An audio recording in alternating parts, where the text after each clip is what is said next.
another deep dive, and today we're actually going to be looking at a Pokemon that has been quite highly requested, and it's kind of an interesting one because this Pokemon has one move that really even makes it a contender for this cup.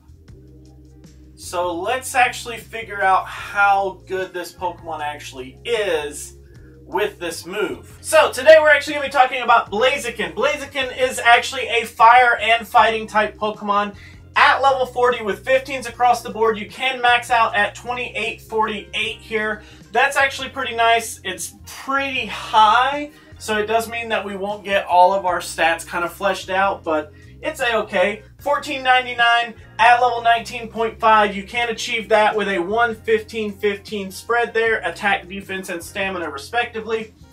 According to my spreadsheet and the math and the formulas that I have, we end up ranking 88th in bulk and 84th in stat product. So out of 115 participants, that's kind of bad. What that means is that you're actually on the lower half, pushing pretty much the lower 3/4 percentile of all of these cup Pokemon. So not the greatest situation for Blaziken here, but he can be brought back, so let's actually take a look into his moves here. So as far as our moves go, we do have several stab moves here, color-coded here to fit our typing. So we do have Counter, generating 3.5 energy per turn with 4 damage per turn. Fire Spin doing 3.33 energy per turn for 3 damage per turn. And it's kind of a clear-cut match here. So Fire Spin is just worse on both fronts. Counter generating more energy, doing more damage, plus it's still a stab move. It just ends up being an all-around better move, especially in this cup. I've talked about it in most of my deep dives thus far. The fighting type moves are the #1 thing. They're so good this month. It's crazy how good the fighting type moves are really showing up and how good they actually are. Counter, of course, we've seen it in the Boulder Cup. It's an amazing move, nothing to laugh at. Moving on to our charge moves here, we do have Focus Blast, Overheat, Brave Bird, and Stone Edge. Stone Edge is actually our legacy move, which is kind of the whole reason that we're talking about Blaziken today. So let's go over these. Blast Burn, costing 75 energy for 150 damage, doing 2.0 damage per energy ratio. Overheat, costing 80 for 150 damage for a 1.88 ratio. Brave Bird, 55 energy for 90 damage with a 1.64. And our lone legacy move, Stone Edge here, for 55 energy, you get 100 damage for a 1.82 ratio there. So as far as our moveset goes, Counter seems to be the best fast move that you could really have. Focus Blast and Stone Edge end up being the better 2 moves in my opinion. Brave Bird does okay, but it just doesn't do a whole lot of damage in the cup. It may end up working out a little bit better in another cup, but the fact that you have Focus Blast, it's a fighting type move, it hits for stab damage, it's a great move to have. That 2.0 ratio right here is crazy high. It's a really good move. I don't think you should go in without it. But the problem is that this Legacy Stone Edge move is kind of the whole reason that we're talking about Blaziken today. So Stone Edge, if I'm not mistaken, was on Blaziken when he first got released or something like that. I wasn't into the game as much back then, so I'm not really sure exactly how Stone Edge was on Blaziken, but the fact that he has it is kind of interesting. It's an extremely rare Pokemon from my understanding. If it was only available for like the first 3 days of release, then it's going to be insanely hard to find Stone Edge. But with Stone Edge, we actually end up with a great little package on Blaziken here. And at first, when I started this deep dive, I was like, look, Stone Edge isn't going to make like Blaziken that good. It's not going to be a big deal. I was wrong. So let's actually move on into our shield situation so we can kind of understand how good this Stone Edge actually is. Now, a note here is when I ran these numbers, I did run with Counter, Focus Blast, and Stone Edge on all of these numbers, but you can literally take away Focus Blast and Stone Edge is just the preferred move in every simulation that I could run. Stone Edge was the move that got used. Focus Blast was hardly ever used, so take that for what you will. So in our shield situation where we actually have 0 shields versus 0 shields, so kind of like as a closing situation, everyone's shields are exhausted, full health, last Pokemon alive, you actually end up winning 61.5% of the matches. Now, I took and I swapped out Stone Edge here and just put in like either Focus Blast or Overheat, one or the other, and the number shot way down, like drastically just plummeted. So Stone Edge is what is going to make or break Blaziken here.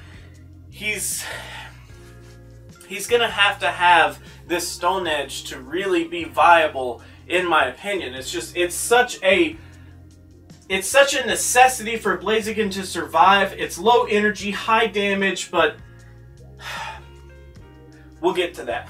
So in a scenario where I have 2 shields and my opponent has 0 shields, we actually end up winning 94.9% of those matches. So the reason that we run that number is to figure out what Pokemon are just going to flat out beat us either way. No matter how many shields I have, they're just going to kill us. So we actually end up losing to 4 Pokemon specifically here.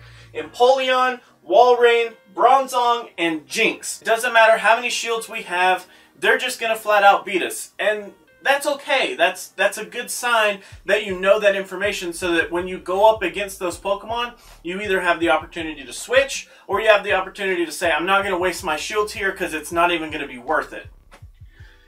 Next, in the situation where I have 0 shields and my opponent has 2 shields, we actually end up winning 20.5% of those matches.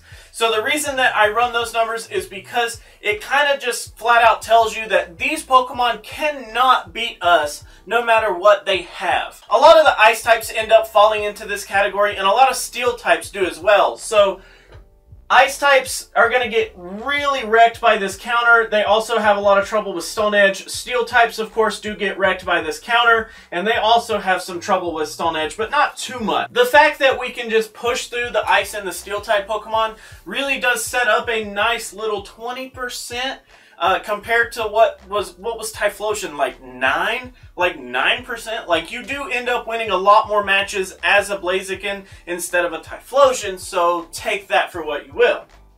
Lastly, in a situation where I have 2 shields and my opponent has 2 shields, as in a lead-off Pokemon, what matches do we end up securing here? We actually secure 74.4% of those matches, which is nice. That means that we're almost 3/4 of the way taking down all of the cup, which is a good thing. That means that Blaziken is actually pretty nice as a lead. So with every deep dive, I always end up taking our subject Pokemon and I put them up against the top 10 bulkiest Pokemon in the cup to see how well they end up doing. Blaziken has a little interesting setup here that makes him kind of interesting to look at.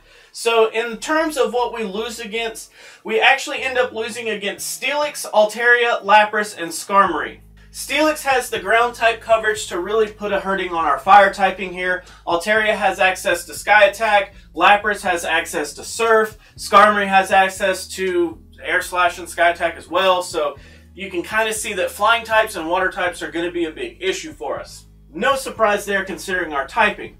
But what do we actually win against? So this one's an interesting one. We actually win against Bastiodon. So that's kind of the big deal here. And one of the things that I was talking about in another video is about how leading, most people are going to be able to lead with a Lucario and feel extremely secure about it because of the fact that you can just lead with that Lucario and end up beating, like, what is it, like 80% of the cup? Like, you're going to have a very favorable lead.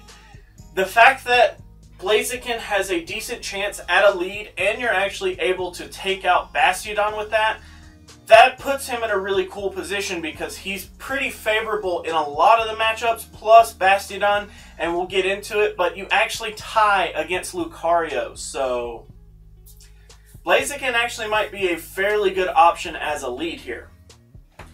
Next, we actually end up still winning against Registeel, Regice, Probopass, Dugong, Torkoal, and Fortress there. So, no surprise, all of those are pretty self-explanatory. The Steel types we're going to be able to demolish. The Ice types we're going to be able to demolish. In terms of counters, what Pokemon actually just hardcore counter Blaziken, and what scenarios should you be looking to use Blaziken for? So in terms of what hardcore counters us, things like the ghost types in this meta, things like Alolan Marowak and Frostlass do really good up against us. They're able to push a lot of neutral damage and just hit us with Shadow Ball that really just ends up wrecking us. Alolan Marowak actually having access to Bone Club does quite a good bit of damage against our fire type here. The flying types in the meta like Altaria, Charizard, Dragonite, all of those do really well up against us because we end up having a big weakness to flying type moves. And then lastly, the water types. Access to a water type move really does end up hurting a lot here. Things like Dragonair, Lapras, and Empoleon really have a favorable matchup towards a Blaziken, so you kind of want to be able to use those Pokemon against Blaziken, but if you're running Blaziken, definitely want to steer clear if your opponent switches into one of those. And then what should we actually be using Blaziken for here? So ice types like Sandslash, Alolan, Articuno, and Regice really have a hard time overcoming a Blaziken. Steel types like Registeel, Aggron, and Metagross all lose to Blaziken. And then even the dark types, there are a few in this meta. Things like Weavile, Sneasel, and Houndoom all have a hard time overcoming Blaziken as well. So you can kind of pick a Blaziken in any of those matchups and feel really secure about it. And lastly, I decided to end up changing the format of our deep dive so that I go over our positives and our negatives here at the very end to kind of give you a more well-rounded opinion on the positives and negatives. So with our negatives here, we actually kind of have a big issue with Stone Edge being Legacy. You need to have Stone Edge to achieve these high percent numbers. The matchups just aren't quite there if you don't have Stone Edge. Blaziken kind of can hang in some scenarios, but honestly, it might actually be worth using Combusken over Blaziken if you don't have a Legacy Stone Edge move. But let me deep dive into those second stage Pokemon before I make that bold claim. The other negative is the fact that Stone Edge is going to be very rare. It makes Blaziken so hard to obtain. It's just going to be really difficult. There's already been people asking in my local Facebook group, and people just don't have them. Out of a couple of hundred people, nobody has one because they were just rare and it was way before PvP was ever a thing, so it's going to be really hard to obtain one. And lastly, our negative thing here is that we actually end up tying against Lucario, so you can kind of put this in a negative or a positive scenario, but the fact that we tie with Lucario, and Lucario is our top tier Pokemon that we need to be able to take down. The fact that we tie with him isn't great, but it isn't necessarily horrible. We can at least lead off with Blaziken, and if our Pokemon leads off with Lucario, we at least know that we can tie in that scenario. Moving on to our positives though, the thing about Blaziken is he is a pretty cheap investment. The fact that you can get a second charge move if you really wanted to, you can do so pretty cheaply. 25 candies, 10,000 dust, that's nothing compared to some of the other investments that you may need to make this month. Our next positive is that Blaziken is actually a decent lead. As I talked about, being able to tie with Lucario makes Blaziken a decent lead. The fact that he wins 74.4% of those matchups with 2 shields means that you've pretty much got 3/4 of the cup covered. So he actually ends up being a pretty decent option in terms of what you should lead with. And our last positive here is that compared to everything else that we've done a deep dive on so far, Blaziken does pretty well without shields. The fact that we still win 20.5% of our matches without shields says a lot. I mean, Alolan Marowak was 9%, Kingdra was 12%, Typhlosion was 1.3%. I'm sorry, I totally said that wrong earlier. It's 1.3%. I mean, it's crazy. It's crazy how high Blaziken is compared to some of the other Pokemon we've looked at recently. So he actually does pretty well without shields, and I don't think you should really count him out for those few reasons.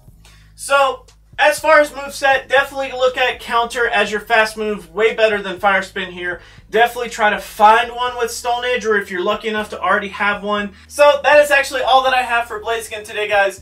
Thank you so much for watching these deep dives. I really do appreciate it. If you guys have a Pokemon that you're looking forward to using in the Kingdom Cup, please let me know down in those comments below. I'll be happy to look into it for you. I'm adding all of these into a spreadsheet, putting them all together and then just going through the ones that are voted for the most, so that way you guys can get the ones that you're talking about the most quickly, and the ones that aren't talked about the most may take me a little bit longer, but at least I'm going to be able to get to them. Next up on the dock, I do have Melmetal, and I think Lapras was the next one down, but hey, we'll see. Over the next couple of days, these videos may get a few more votes, and we'll see which one comes out on top. Thank you guys so much for watching. I really do appreciate it. If you like to like videos, make sure you do that. If you don't, you could be that guy. Otherwise, let me know what you have to say down in those comments below. And until our next video, I will catch you then.